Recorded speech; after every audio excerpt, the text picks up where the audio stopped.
thrilled that you're here with us today. Secretary Riley, pleased to meet you also. Come on in and have a seat.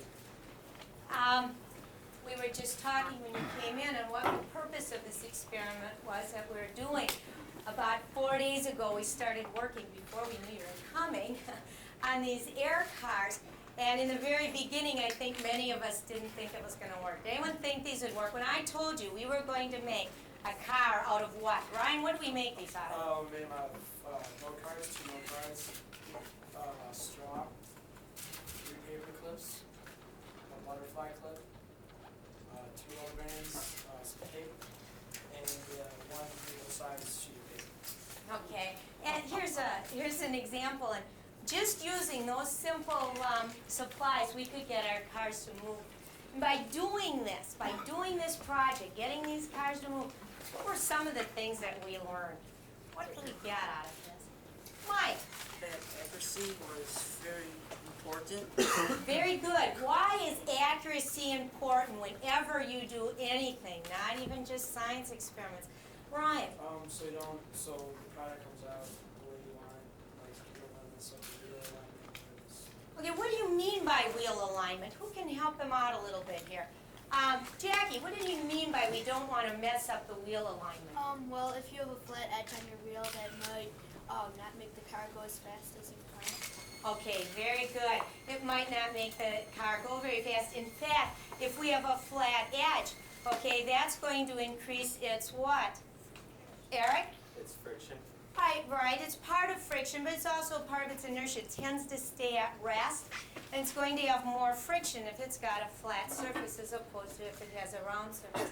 Is there anything else that somebody wants to mention that we learned? All right, Ashley? We learned about Newton's law for how every action there's an equal or opposite reaction. Okay, we learned that by developing our propellers. This is a real tinkering project, President, where the kids had a lot of variables that they were working with, and what they had to do is they tested different things. They tested different designs of the propeller, and they tested different shapes of the motor mount, how they would get it to be at just the right angle. We really had a good time with these projects. Is there anyone else want to add something about what you learned about doing the wheels? I think we came into a special problem when we were doing the wheels. Mina? Well, with the wheels, I first had a problem because it was kind of hard to exactly cut it straight, so we would have to, a lot of times, either redo them or eventually keep on trying to curve them and make them as smooth edge as possible for them to go easier. Okay, so that was an example of our accuracy. Another thing that we did, Jean? We had to learn to save our materials and fit all the wheels on one note card so we can save them Good, that was very good. We put all of the wheels on one note card. Now, we all know that it would have been a lot easier to put them on 4 note cards. But why did we put it on one note card? What were we trying to learn by doing that? Lizzie? We were trying to save the data, the stuff, because we didn't want to waste paper. Okay, we're trying to be conserving of our materials. Does this apply to anything in the real world ever? Okay, Philip. In the real world, they also try to conserve. Okay, right. In an industry, they wouldn't want to just put one wheel here and have a lot of waste, would they? Okay. All right, does someone have a car that they think they would like to try and we'll get it to run? All right, why don't we have Mike and Mike and Preeti, you want to come on up here? Here, let me clean a spot. We have some cars half done for you.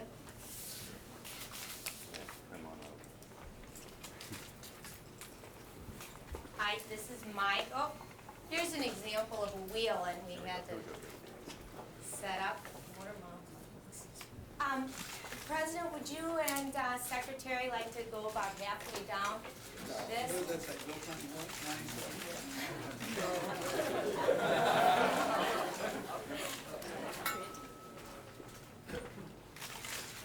I think we have, Philip has a real interesting one there. Yeah, I like that. Too much air resistance.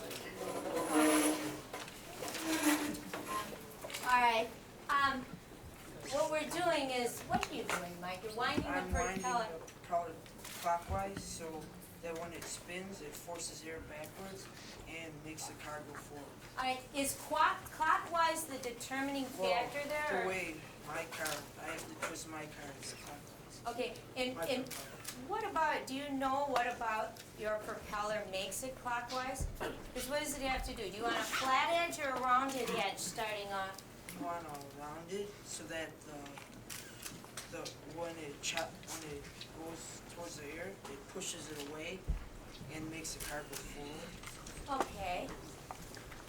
So actually what we're talking about is when the edge comes down, it's going to cut the air, and then you bent it. Why? Preeti, why is this bent like that? Why did you do that? To push back the air. Okay, so it pushes back the air, but if it's pushing back the air, I thought you wanted the car to go forward. What's pushing back the air have to do with it going forward? In Newton's third law of motion, it says that every action has an opposite and equal reaction. So this is going, the air is being pushed backwards and the car will come forward. Oh, very good, very good. All right, should we give this a try, guys? Why don't you go one at a time? Mike? Actually, We let you down. We'll do better next time. all right, Preeti. But your car is uninjured.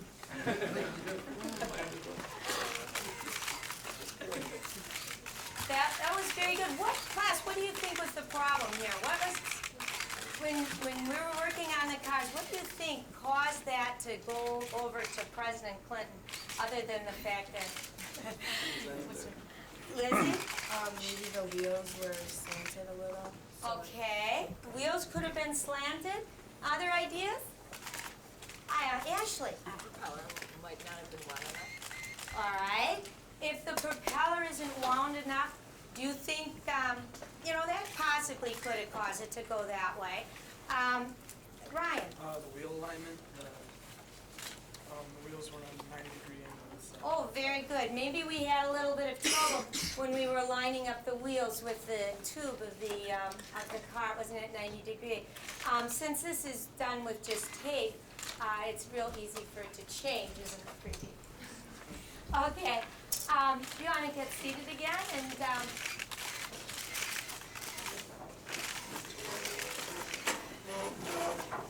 I think in summing this up, people brought up a couple of things that we learned by doing this 4-day project working with the air car.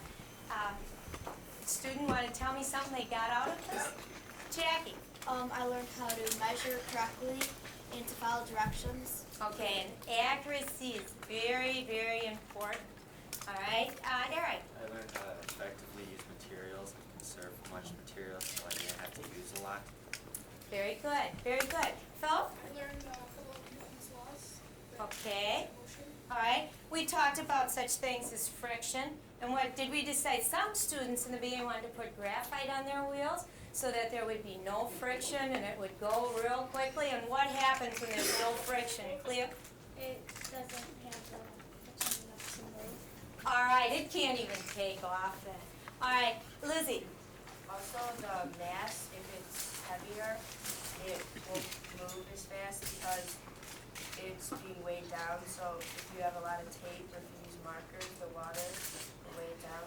All right, very good. And this is something that the students always want to do. You know, if it was a car, they want to add a roof and doors and, of course, a CD player. But they would have to have a lot more watt if you were going to add.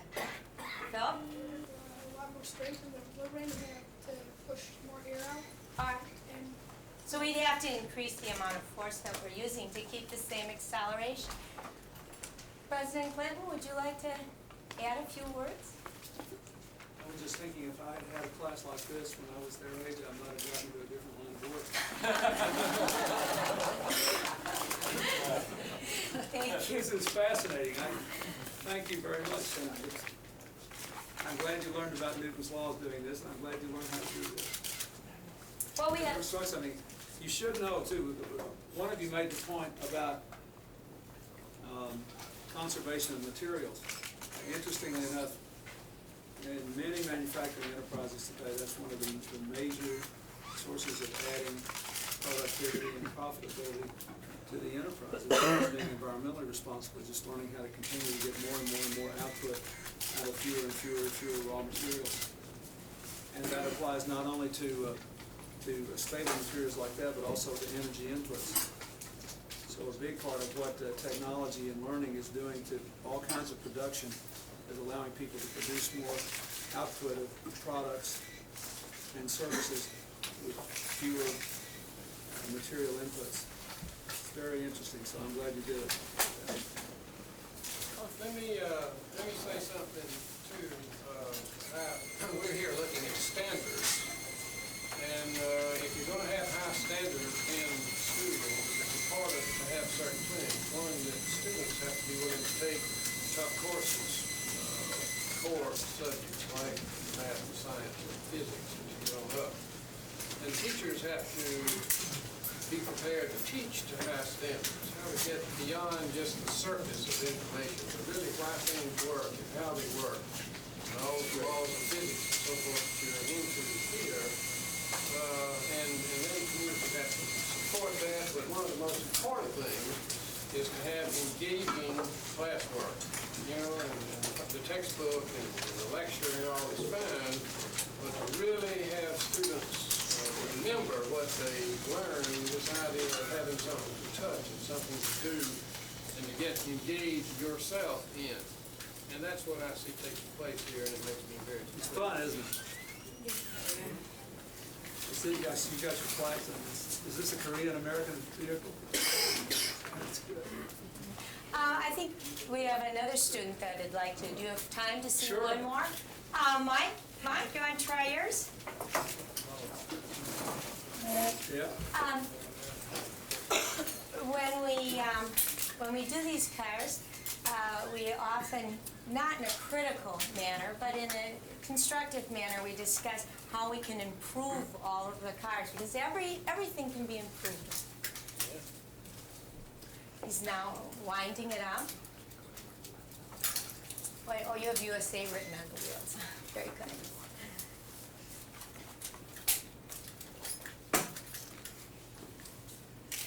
All right.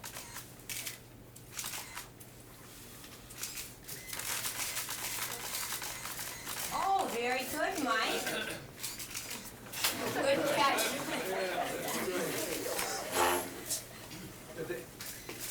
The interesting thing to me is that the propellers are different. Oh, where did some of you get the ideas for those propellers? Nina, where'd you get your idea? Well, my idea was, my brother has one of those fans that if you run with them that are on the stick, they go really fast. So I kind of thought of using that idea, but making it kind of smaller, not so big. Very good. Who have we heard from in here? Go ahead, Mike. Well, I just looked at a fan blade and made it smaller. Fan blade? Yeah. Yeah, that's good.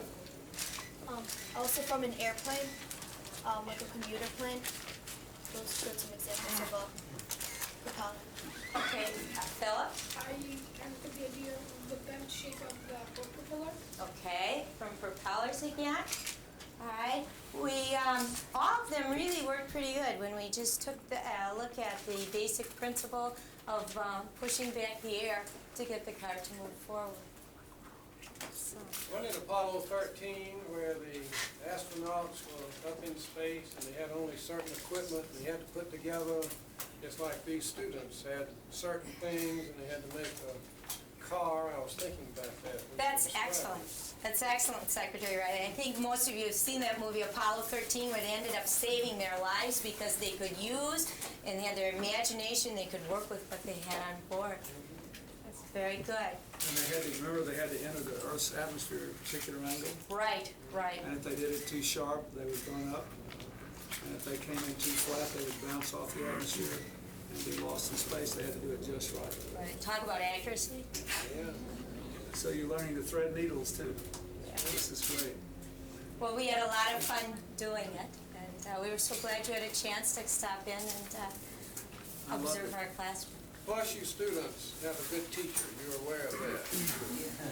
And that's very apparent. You know, it's just not me. There are a lot of good teachers that came before them and that they have now. You know, they have their reading teachers or writing teachers or math teachers, their parents and their personal responsibility to be able to do this. So it takes a lot of people to educate the students. The one thing I would say to you, we have to go, but is that you are going to live in the most exciting period of time in human history in terms of what people can do with their minds and their imaginations, and what people can do on their own. It's going to be a very, very exciting time, but it will only be an exciting time for people who can access it. And that's why the learning is so important. I mean, someday you may be building, one of you may be building trains that go 500 miles an hour, that people get in, and therefore then they don't pollute the air, and they all travel together so they can read while they're studying during their commute times. You may be doing things you can't even imagine now because of what you're learning. And that's the thing I would emphasize. You can't imagine what someday you might be doing with what you're just now learning here. And I envy you in that way. I think that the 21st century will be a time of enormous possibility for young people like you. And all you really need to tap it is a great education. And I'm glad you're getting it. Well, I know they can do it. Well, thank you so much. We're very pleased to have you come. I'm glad to see you. Thank you. Thank you, sir. Thank you for I coming. wish I could see all the cars running. Oh. What you should do, you should make a movie of this. You should have everybody Thank you. inspire classes all over America. Very much.